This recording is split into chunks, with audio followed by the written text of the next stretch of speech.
अलविदा जुम्मे की नमाज, ड्रोन से निगरानी, कड़ी सुरक्षा, प्रशासन अलर्ट। आज अलविदा जुम्मा के मौके पर मेरठ में प्रशासन पूरी तरह सतर्क रहा। शहर में सख्त सुरक्षा इंतजाम किए गए ताकि नमाज के दौरान कोई अप्रिय घटना न हो। प्रशासन की तैयारी, सभी मस्जिदों में नमाज के लिए कड़ी गाइडलाइन जारी की गई। संवेदनशील इलाकों को हॉटस्पॉट चिन्हित कर वहां अतिरिक्त सुरक्षा बल तैनात किया गया। ड्रोन और सीसीटीवी कैमरों से निगरानी रखी गई ताकि हर गतिविधि पर नजर रखी जा सके।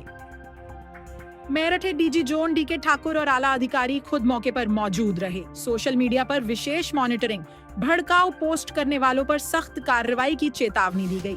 सुरक्षा के बीच शांतिपूर्ण तरीके से अदा की गई नमाज।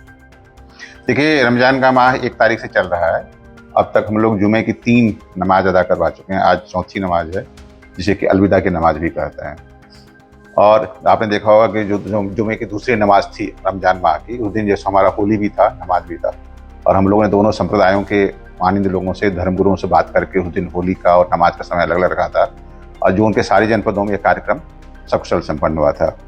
उसी तर्ज पर आज भी अलविदा की नमाज के अवसर पर और जो आगे ईद होगा, ईद की नमाज होगी, चाहे 31 को, चाहे 1 को, चांद के दिखने के अनुसार, उसके अनुसार भी हम लोग जैसे पुलिस का पूरा प्रबंध कर रहे हैं। जहाँ जहाँ संवेदनशील स्थान है वहाँ पर पुलिस की पेट्रोलिंग पार्टी भी रहेगी, पिकेट भी रहेगी, स्टैटिक फोर्स भी रहेगी। जो हमारे सीनियर अफसर्स हैं वो एरिया में घूमते रहेंगे, हम लोग स्वयं घूमेंगे। हम लोग सोशल मीडिया पर नज़र रख रहे हैं, जहाँ जहाँ जरूरत पड़ेगी वहाँ ड्रोन की मदद लेंगे। और हम समझते हैं जैसा कि पिछले 3 नमाज सकुशल संपन्न हुए हैं, उसी तरह आज का नमाज, और उसके लिए पिछले साल भी हम लोगों ने प्रयास किया था। और पिछले साल जब बकरीद की नमाज भी थी तो जो उनके जनपदों में कहीं भी कोई भी बंदा ईदगाह से या मस्जिद से बाहर की नमाज नहीं पढ़ा था। हाँ, पिछले साल ईद के अवसर पर जरूरी समस्या आ गई थी, उसको ध्यान में रखते हुए हम लोगों ने सबसे बात की है। ये समस्या इसलिए आती है, ईद में ज़्यादा लोग आ जाते हैं नमाज पढ़ने के लिए, समस्या जायज़ है। तो उसके लिए हम लोगों ने 2 तरह के इंतजाम किए हैं। या तो आप वहीं 2 शिफ्टों में नमाज कर लें, या बगल में कोई मस्जिद हो, ईदगाह हो, वहाँ नमाज अदा करें। जैसे ही मेन ईदगाह में संख्या बढ़ने लगती है तो हम लोग उनको दूसरी तरफ शिफ्ट कर देते हैं। और सबसे बात भी हो चुकी, सब लोग से सहमत भी हो चुके हैं। अल्हम्दुलिल्लाह, आज अलविदा जुमा निमट गया है। अलविदा की नमाज पूरी हो गई है और अल्लाह का शुक्र है, अमन और चैन के साथ नमाज पूरी हुई। पूरे शहर में जो है अमन का माहौल है।